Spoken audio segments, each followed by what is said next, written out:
자유주의 신학의 위험성에 대하여 살펴보도록 하겠습니다. 오늘날 교회가 직면하고 있는 가장 큰 위험은 교회 밖에 있는 무신론이나 세속주의만이 아닙니다. 오히려 교회 안에서 기독교의 언어를 사용하면서 기독교의 본질을 부정하는 신학이 더욱 위험할 수 있습니다. 그것이 바로 자유주의 신학의 심각성입니다. 자유주의 신학은 처음부터 우리는 기독교를 파괴하겠다고 선언하며 등장하지 않았습니다. 오히려 그것은 기독교를 현대인에게 이해시키고 과학과 철학의 시대에 복음을 보다 합리적으로 설명하며 교회를 시대에 적응시키겠다는 명분을 가지고 등장했습니다. 그러나 문제는 이것입니다. 복음을 시대에 설명하려다가 복음을 시대에 맞추어 버렸다는 것입니다. 성경을 현대인에게 이해시키는 것과 현대인이 받아들일 수 있도록 성경을 고쳐버리는 것은 전혀 다른 일입니다. 교회는 복음을 현대인에게 전해야 합니다. 그러나 현대인이 불편해한다고 해서 복음의 내용을 바꿀 권리는 교회에 없습니다. 바로 여기에서 자유주의 신학의 비극이 시작됩니다. 성경적 신앙은 이렇게 시작합니다. 하나님께서 말씀하셨다. 그러나 자유주의 신학은 사실상 이렇게 질문합니다.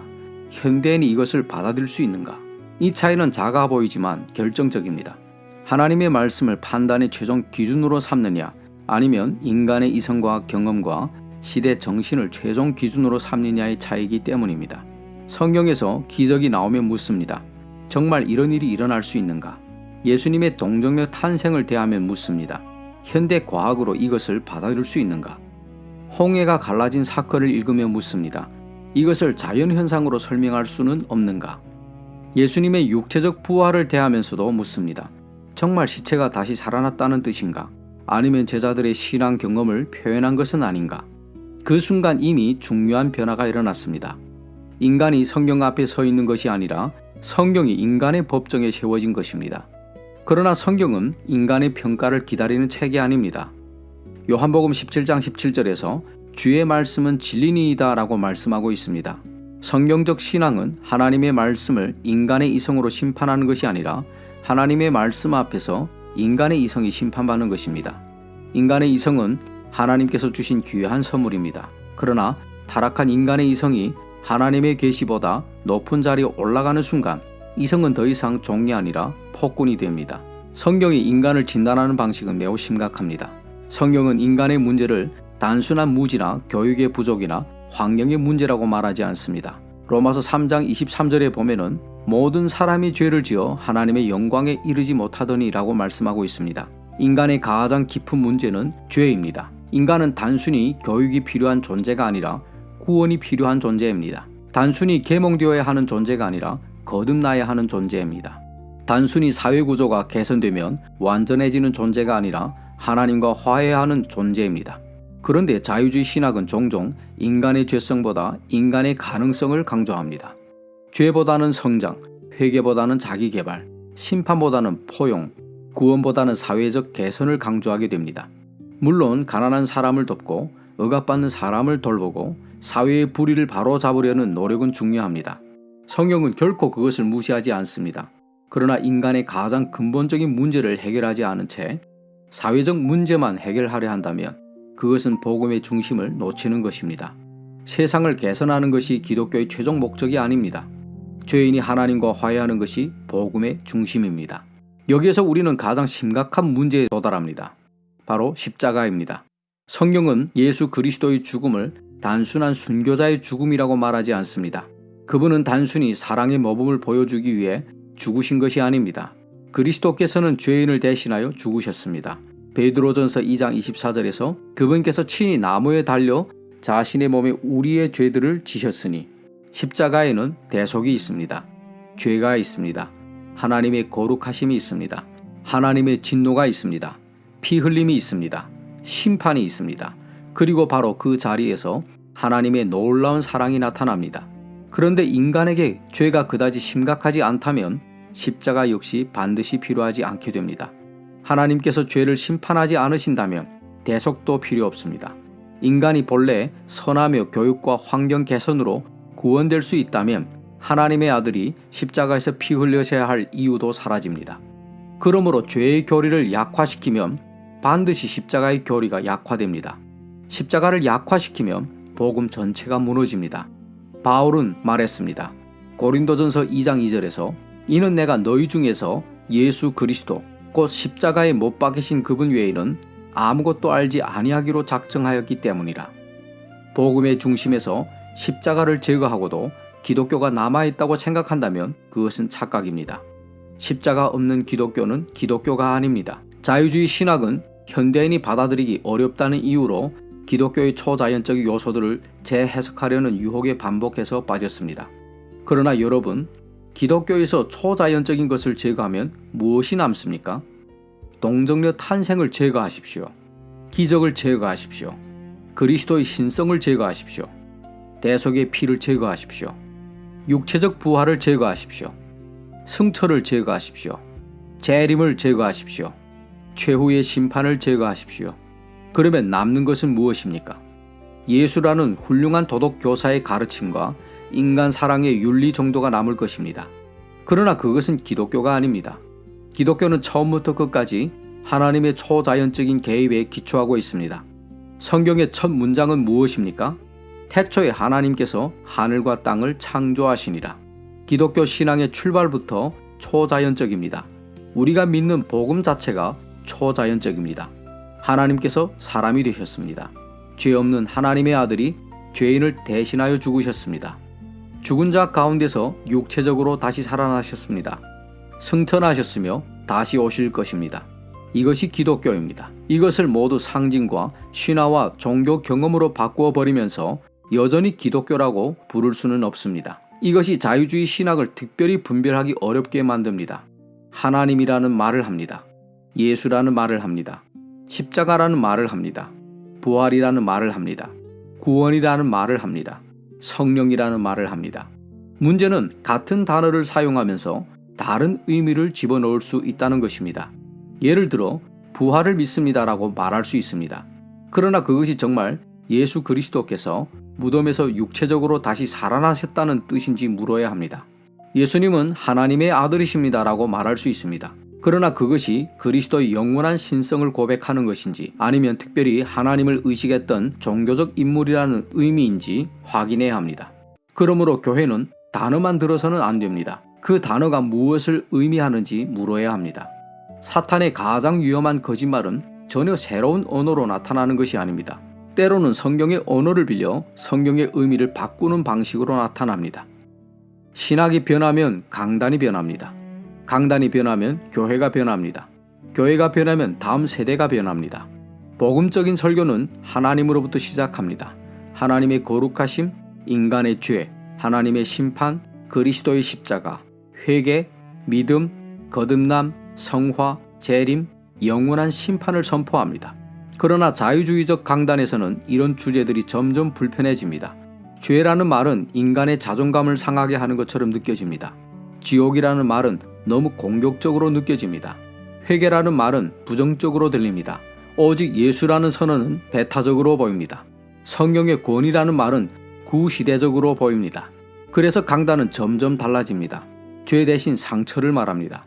회개 대신 위로를 말합니다. 거듭남 대신 자기 발견을 말합니다.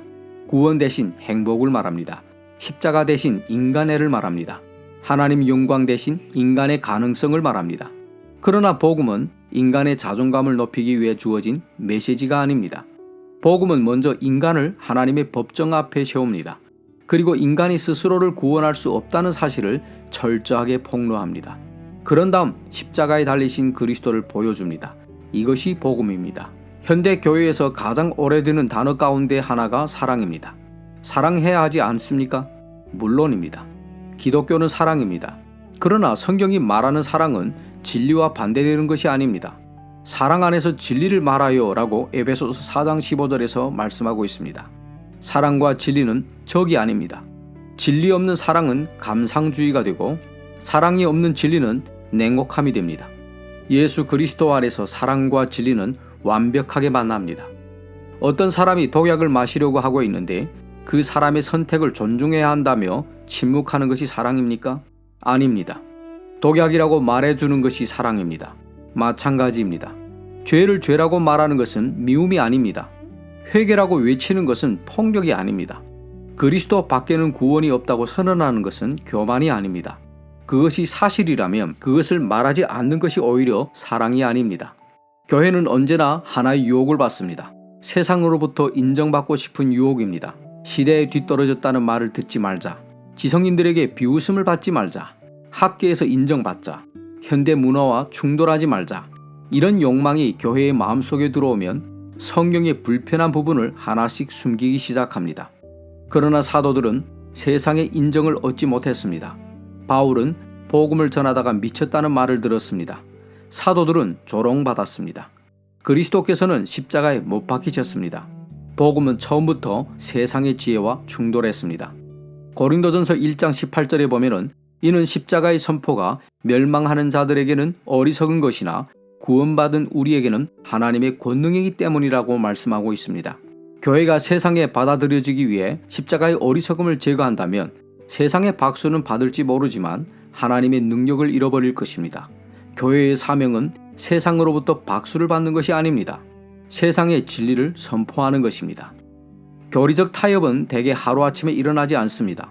첫 세대는 말합니다. 우리는 성경을 믿지만 이 부분은 조금 다르게 볼 수 있습니다. 두 번째 세대는 말합니다. 그것이 그렇게 중요한 문제입니까? 세 번째 세대는 말합니다. 우리는 그런 교리를 믿지 않습니다. 그리고 네 번째 세대가 묻습니다. 우리가 왜 교회에 다녀야 합니까? 이것이 비극입니다. 아버지 세대가 의심하기 시작한 것을 아들 세대는 부정하고 손자 세대는 완전히 버릴 수 있습니다. 교리는 단순한 신학자의 장난이 아닙니다. 교리는 교회의 생명과 직결되어 있습니다. 교회가 무엇을 믿느냐가 결국 교회가 무엇이 되느냐를 결정합니다. 그러면 우리는 어떻게 해야 합니까? 복잡하지 않습니다. 성경으로 돌아가야 합니다. 새로운 복음이 필요한 것이 아닙니다. 새로운 성경이 필요한 것도 아닙니다. 새로운 그리스도가 필요한 것도 아닙니다. 사도들이 전했던 바로 그 복음이 필요합니다. 성경의 영감과 권위를 믿어야 합니다. 그리스도의 완전한 신성을 믿어야 합니다. 동정녀 탄생을 믿어야 합니다. 그리스도의 대속적 죽음을 믿어야 합니다. 피 흘림을 통한 속죄를 믿어야 합니다. 육체적 부활을 믿어야 합니다. 승천을 믿어야 합니다. 그리스도의 재림을 믿어야 합니다. 죄와 심판과 지옥의 실제를 믿어야 합니다. 그리고 죄인에게 회개와 믿음을 선포해야 합니다. 이것을 시대에 뒤떨어진 신앙이라고 부른다면 우리는 기꺼이 시대에 뒤떨어진 사람들이 되어야 합니다. 왜냐하면 하나님의 진리는 유행을 타지 않기 때문입니다. 사랑하는 형제 자매 여러분, 오늘 교회의 가장 큰 질문은 이것이 아닙니다. 어떻게 하면 사람들이 교회를 좋아하게 만들 것인가? 어떻게 하면 현대인에게 매력적으로 보일 것인가? 어떻게 하면 시대와 충돌하지 않을 것인가? 교회가 물어야 할 질문은 이것입니다. 주께서 무엇이라고 말씀하셨는가? 기독교는 인간이 만들어낸 철학이 아닙니다. 기독교는 하나님의 계시입니다. 따라서 교회에는 복음을 수정할 권리가 없습니다. 우리에게 맡겨진 사명은 복음을 발명하는 것이 아니라 보존하고 선포하는 것입니다. 바울은 갈라디아 교회에 무섭도록 단호하게 말했습니다. 갈라디아서 1장 8절에 보면은 그러나 우리나 또는 하늘로부터 온 천사라도 우리가 너에게 선포한 것 외에 어떤 다른 복음을 너에게 선포하면 그는 저주를 받을지어다. 복음은 협상의 대상이 아닙니다. 십자가는 수정의 대상이 아닙니다. 하나님의 말씀은 시대의 허락을 받아야 하는 책이 아닙니다. 시대는 변합니다. 철학은 변합니다. 문화는 변합니다. 도덕적 기준도 변합니다. 그러나 하나님의 말씀은 변하지 않습니다. 마태복음 24장 35절에서 하늘과 땅은 없어지겠으나 내 말들은 없어지지 아니하리라. 그러므로 사랑하는 형제 자매 여러분, 세상의 박수를 잃는 것을 두려워하지 마십시오. 학계의 인정을 잃는 것을 두려워하지 마십시오. 시대에 뒤떨어졌다는 조롱을 받는 것을 두려워하지 마십시오. 우리가 정말 두려워야 할 것은 단 하나입니다. 하나님의 말씀을 잃어버리는 것입니다. 강단에서 성경이 사라지면 교회는 껍데기만 남습니다. 십자가가 사라지면 복음은 사라집니다. 죄가 사라지면 회개가 사라집니다. 회개가 사라지면 거듭남이 사라집니다. 거듭남이 사라진 교회는 결국 종교만 남습니다. 그러므로 다시 성경으로 돌아갑시다. 다시 십자가로 돌아갑시다. 다시 죄와 은혜를 선포합시다. 다시 회개와 믿음을 외칩시다. 다시 그리스도의 피와 부활과 재림을 담대히 선포합시다. 교회의 미래는 세상과 얼마나 잘 타협하느냐에 달려 있지 않습니다. 교회의 미래는 진리에 얼마나 충성하느냐에 달려 있습니다. 그리고 교회가 하나님의 말씀 위에 굳게 서 있는 한 시대가 아무리 변하여도 복음은 결코 낡아지지 않을 것입니다. 왜냐하면 주의 말씀은 영원토록 지속되기 때문입니다.